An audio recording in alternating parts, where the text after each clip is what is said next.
Welcome to my channel. ఈరోజు నేను రాగి సంగటిని ఎలా తయారు చేసుకోవాలో చూపిస్తున్నానండి.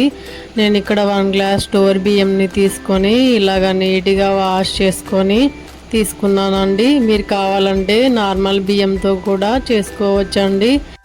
1 గ్లాస్ బియ్యంకి 4 గ్లాసులు వాటర్ పర్ఫెక్ట్గా సరిపోతాయండి. ఇప్పుడు ఈ బియ్యాన్ని అరగంట సేపు నానబెట్టుకోవాలండి. అరగంట తర్వాత గ్యాస్ ఆన్ చేసుకొని కుక్ చేసుకోవాలండి.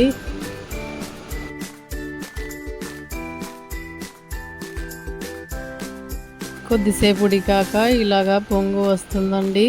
ఇలా పొంగు వచ్చాక మూత తీసుకుపెట్టి ఉడికించాలండి. రైస్ బాగా మెత్తబడేదాకా ఉడికించుకోవాలి.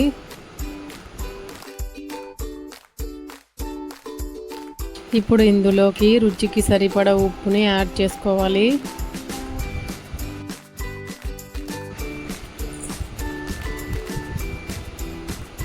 ఇలా కలుపుతూ ఉడికించుకోవాలండి రైస్ని బాగా.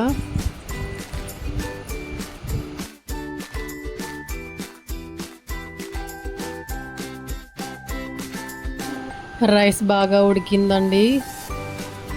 ఒకసారి ఇలా కలుపుకొని ఇప్పుడు ఇందులోకి రాగి ఫ్లేవర్ని యాడ్ చేసుకోవాలండి. నేను ఇక్కడ 1 గ్లాస్ చిన్న గ్లాస్తో రాగి ఫ్లేవర్ని ఇలాగా యాడ్ చేసుకున్నానండి. ఇప్పుడు మూత పెట్టుకొని ఒక 5 నిమిషాలు ఉడికించుకోవాలండి.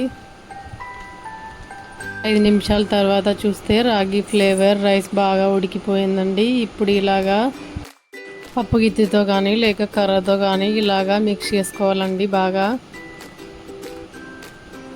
ఇలా బాగా మిక్స్ అయ్యాక 3 నిమిషాలు మూత పెట్టి కుక్ చేసుకోవాలండి. 3 నిమిషాల తర్వాత ఒక ప్లేట్ని తీసుకొని నెయ్యిని కానీ ఆ వాటర్ని కానీ అప్లై చేసుకొని ఇలా మనం తయారు చేసుకున్న రాగి సంగటి మిశ్రమాన్ని వేసుకొని రౌండ్ షేప్లో రుద్దుకోవాలండి. ఈ రాగి సంగటి ఆరోగ్యానికి చాలా మంచిదండి. ఇప్పుడు ప్లేట్లోకి సర్వ్ చేసుకొని వెజ్లోకి కానీ నాన్ వెజ్లోకి కానీ తింటే చాలా బాగుంటుందండి. Thanks for watching my videos.